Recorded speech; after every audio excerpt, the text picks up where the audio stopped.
सुरुमा हामी यहाँ अब क्रोम ब्राउजरमा जाने। यहाँ माथिको सर्च बारमा गएर हामीले यहाँ गुगल फलो भनेर चाहिँ सर्च गर्ने है। यो सर्च गरिसकेपछि तलपट्टि खुल्छ है यसको वेबसाइट।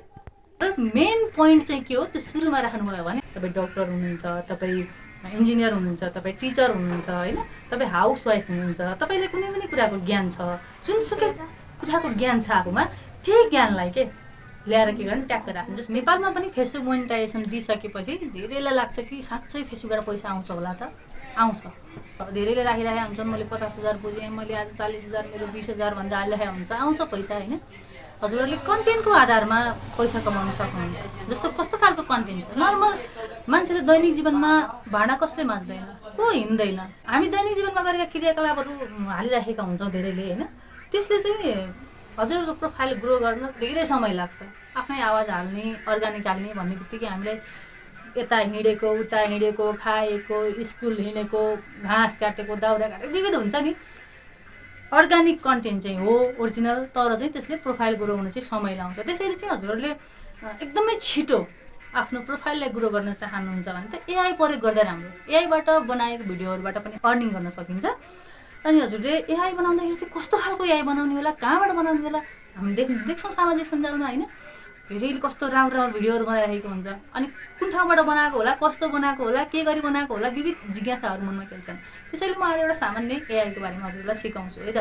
अब हामी यहाँ रहेको क्रोम ब्राउजर ओपन गर्छौँ। यहाँ माथि सर्च बारमा गएर हामीले यहाँ सर्च गर्छौँ के त गुगल फलो भनेर चाहिँ सर्च गर्छौँ। यहाँ यो सर्च गरिसकेपछि यहाँ तलपट्टि यसको वेबसाइट देखाउँछ। यो पर्पल कलरमा हेर्नुहोस् है, गुगल फलो एआई क्रिएट्स भनेर यहाँ देखाइसकेको छ। त्यसमा क्लिक गरिसकेपछि हाम्रो यस्तो इन्टरफेस खुल्छ। यहाँ चाहिँ लेफ्ट साइडमा अल लेखेको छ, यसलाई जस्ताको तस्तो छोडिदिनुहोस् र यता अपलोड अप्सनमा जानुहोस् र यहाँ चाहिँ जुन आफूले डाउनलोड गरिसकेको फोटो छ त्यसलाई चाहिँ सिलेक्ट गरेर यहाँ राख्नुहोस् है।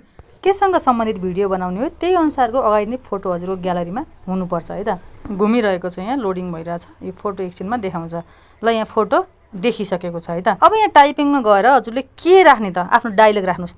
त्यहाँ डायलग राखिसकेपछि यसले चाहिँ भिडियो क्रिएट गरेर पठाइदिन्छ। जस्तो मैले च्याट जिपिटीबाट डायलग राखेको थिएँ, अब यो च्याट जिपिटीबाट डायलग मैले कपी गरेर त्यहाँ चाहिँ के गर्छु त पेस्ट गर्छु है त।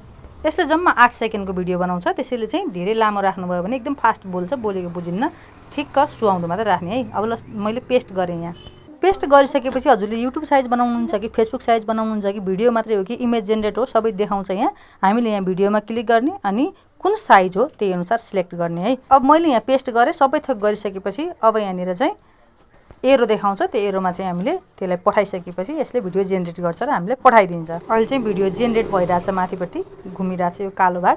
एकैछिनमा बनाएर यसले पठाएपछि यहाँ भिडियो हामीले देख्छौँ है त। एकछिन हामी पर्खिनुपर्छ। भिडियो जेनेरेट भइसक्यो भने यस्तो देखाउँछ। अब यसमा क्लिक गरेर हामी सुन्न सक्छौँ। What's the one thing you hate the most? I hate school the most because it keeps me away from my mom and dad. And it really खासमा चाहिँ हामीले भनेको फ्रीली थियो अन्तिममा, तर ड्रिली भन्यो यस्तै हो, बुझ्दैन। तर पनि भिडियो बन्यो, कस्तो लाग्यो कमेन्ट गर्नु होला, प्रतिक्रिया दिनु होला है त। प्रयास पनि गर्नु होला। यस्तो खालको भिडियो के हुन्छ भने अट्र्याक्टिभ, बच्चा हेर्नु कस्तो क्युट देखिरहेछ हैन। अट्र्याक्टिभ भयो भने चाहिँ इन्गेजमेन्ट अटोमेटिक बढ्छ क्या। अनि प्रोफाइल छिटो ग्रो भएर कन्टेन्ट मोनिटाइजेसन पनि हजुरलाई छिटो दिन्छ। यस्तै गरेर मेरो भाइले पनि एआई भिडियोहरू बनाउँछ हैन। उसलाई चाहिँ 1.5 महिनामा मोनिटाइजको अप्सन दिएको थियो क्या। अहिले इन्कम भइरहेछ, एकदमै राम्रो भइरहेछ। यसरी गर्न सक्यो भने चाहिँ एकदमै राम्रो हुन्छ, प्रोफाइल छिटो ग्रो हुन्छ र अर्निङ पनि गर्न सकिन्छ। हाम्रो भिडियोमा भ्युजको आधारमा हामीले इन्कम गर्छौँ है।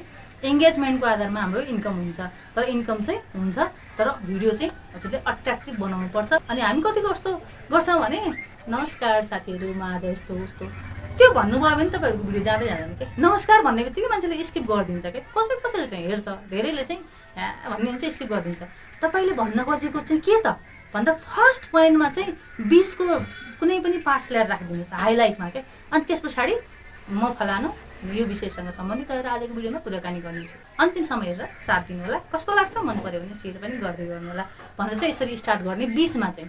तर मेन पोइन्ट चाहिँ के हो त्यो सुरुमा राख्नुभयो भने, जस्तै तपाईँ कस्तो हुन्छ भने विभिन्न क्षेत्रमा काम गर्नुहुन्छ, तपाईँ डक्टर हुनुहुन्छ, तपाईँ इन्जिनियर हुनुहुन्छ, तपाईँ टिचर हुनुहुन्छ हैन, तपाईँ हाउसवाइफ हुनुहुन्छ, तपाईँले कुनै पनि कुराको ज्ञान छ, जुनसुकै कुराको ज्ञान छ आफूमा, त्यही ज्ञानलाई के ल्याएर के गर्ने ट्याक्क राख्नु। जस्तो तपाईँ स्वास्थ्यसँग सम्बन्धित रहेर काम गर्नुहुन्छ, स्वास्थ्य पेसामा आबद्ध हुनुहुन्छ भने त्यहीसँग सम्बन्धित राख्ने। जस्तै हामीले दैनिक रूपमा तरकारी दालहरूमा चाहिँ मसलाको रूपमा धनियाँ, जिरा, मेथीहरू खाने गरिरहेका छौँ। एउटा गृहिणीको नजरमा त्यो के हो त मसलाको रूपमा हामीले चिन्दछौँ। तर स्वास्थ्यका हिसाबले हाम्रो शरीरमा धनियाँले चाहिँ के कुरामा फाइदा गर्छ, मेथीले के कुरामा फाइदा गर्छ, आलसले के कुरामा फाइदा गर्छ, के कुरामा हानि गर्छ, यिनी कुराहरूलाई चाहिँ मजाले अझै स्पष्ट तरिकाले क्लियर बोलीमा बुझाएर भन्न सक्यो भने चाहिँ त्यही भिडियोबाट हामीले राम्रो आफ्नो प्रोफाइललाई ग्रो गर्न सक्छौँ। त्यही भिडियो बाबत हामीले इन्कम गर्न सक्छौँ। तपाईँहरूलाई टेक्निकल कुरा थाहा छ भने प्रत्येक दिन टेक्निकल विषयसँग सम्बन्धित रहेर भिडियो हालिदिनुहोस्। आफूलाई जे ज्ञान छ त्यहीसँग सम्बन्धित रहेर भिडियो हाल्नुभयो भने पक्कै पनि राम्रो हुन्छ प्रोफाइल र धेरै दर्शकले हेर्छन् र हजुरको प्रोफाइल इङ्गेज हुन्छ, जसले गर्दा हामीले इन्कम गर्न सक्छौँ। आजको भिडियोमा यति नै राखेँ। मनमा केही जिज्ञासा प्रतिक्रिया भए कमेन्ट गर्नुहोला। पेआउट सम्बन्धी त्यस्तो जिज्ञासाहरू छ भने पनि कमेन्ट गर्नुहोला। मैले जानेको सकेको आफूमा भएको ज्ञानलाई पक्कै पनि सेयर गर्नेछु। मेरो 2-3टा प्रोफाइलहरू बिगारिसकेर अनि बल्ल चाहिँ अहिले मैले आफ्नो प्रोफाइललाई योग्य बनाएको छु मोनिटाइजको लागि। तपाईँहरूको प्रोफाइलमा पनि केही समस्या छ त्यस्तो भने कमेन्ट गर्नुहोला। त्यही कमेन्ट प्रतिक्रियाको आधारमा अर्को भिडियो लिएर आउनेछु है त।